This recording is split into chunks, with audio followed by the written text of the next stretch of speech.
Today, folks, I am going to transport you back in time. Well, back in time in terms of whisky and how it tasted back in the day, supposedly, by bringing you a review of the Glen Scotia Victoriana, so named because it harks back to what whisky was like, or supposedly so, in the Victorian era. So stay tuned to find out what I think of it. What about you, whisky lovers, and welcome back to another episode of Whisky Straight with me, Big Al.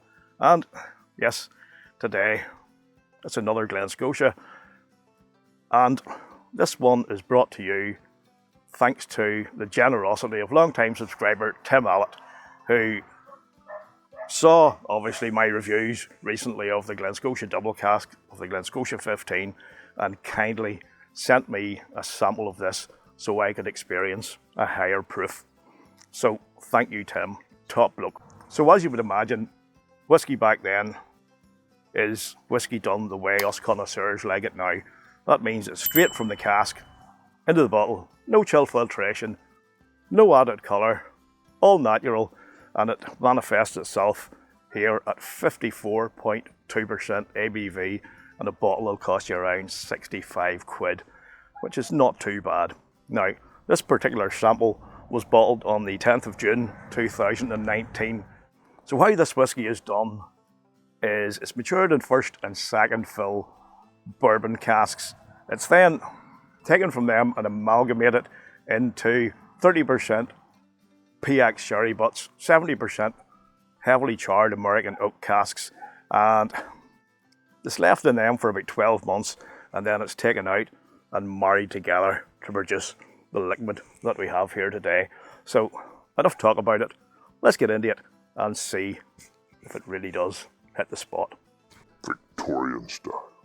So as always say, folks, you got any of this Victoriana, wing it into your glass, because whisky is always better shared with like-minded folks. Sláinte.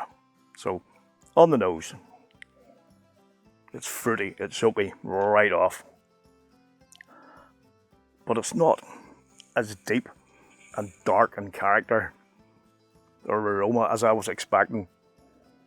But that said, it still is very rich though.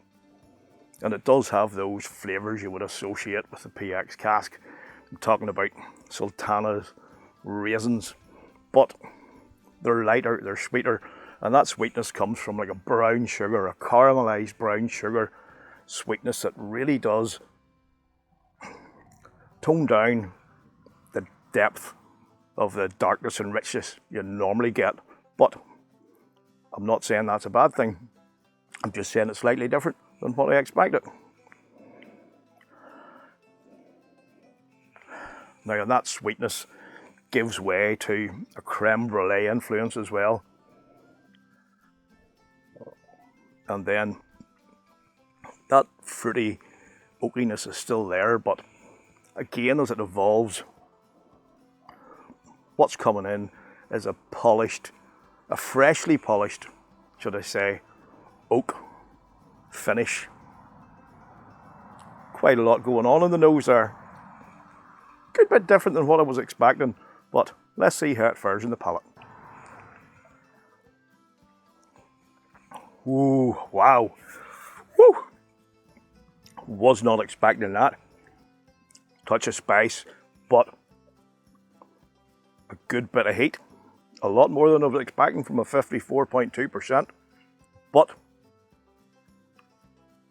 this is just like a big hit of punchy, fruity flavours. It's like a fruit explosion from the centre of your palate, and it just spreads all around the mouth.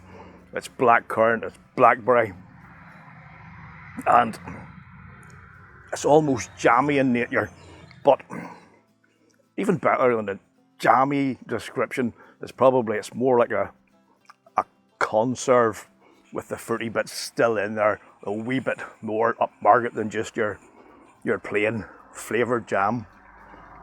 Quite intense flavours are still going on, and then as that initial explosion starts to settle down a bit, here comes the raisins, the sultanas, the dates, and that's more around the side of the mouth and towards the back of the palate. But while they're there, because of that fruitiness, they are a lot sweeter in nature than, again, what I was expecting, but still a lovely, lovely initial sip. So let's go in again. Still fruity, brown sugar. Wee bit more influence now from the sherry, but sultanas, dates, perhaps a bit of fig, raisin, but very fresh. And there's that fruity element, that fruity vibe just that keeps this really fresh and alive in your mouth. Now, there is a deep char coming in as it evolves to the back of the palate. Dark chocolate, rich dark chocolate, bit of espresso, mocha, coffee, really palate coating, velvety on the palate, a lovely, lovely mouthfeel. You know what? This is just one of those whiskies that really does it for me. And I know it's only a sample, and you can't always tell from just a sample, although it's a good indicator. This is just a bloody fantastic whiskey. So there's a wee drop left yet, so we'll go in for another one and sum up. This is just a bundle of flavours. The finish, it's long, it's lingering, it's vibrant, it's mouth coating, velvety mouthfeel.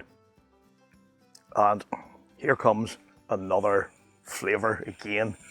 It's like raspberry coated with chocolate, a bit like a raspberry ruffle thing going on, and it's just going on, and it's just going on. It has elements of all the flavours I've already described, and then as it just travels nicely to the back of the palate, chocolate, vibrant chocolate, nice malty mouthfeel. You know what? This is definitely a whiskey to savour, and it's one that I definitely gonna have to go and hunt down a bottle of, because after just one dram of this, you know you're onto a winner. And as I always say with Glen Scotia, how do I know it's a good whiskey? Because it says Glen Scotia on it, and you really can't go wrong. I know it's only a sample, but in terms of a score, I would give this a 90.5.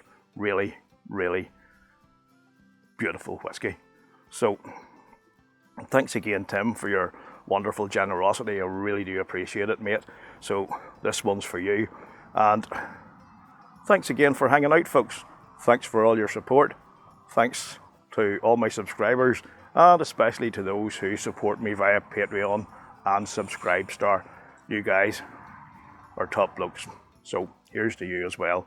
So let me know what your thoughts are down below if you've had the Victoriana before. And as always, it'll be good interacting with you guys.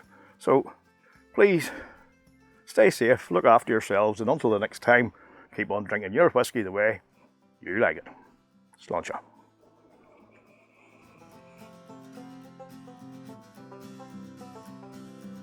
Thanks for watching, folks. I really do appreciate it. Please check out these other reviews, and if you'd like to support the channel, the best way is by subscribing, liking and commenting. And don't forget to ring that bell for all video notifications so you don't miss out on any future content. Cheers.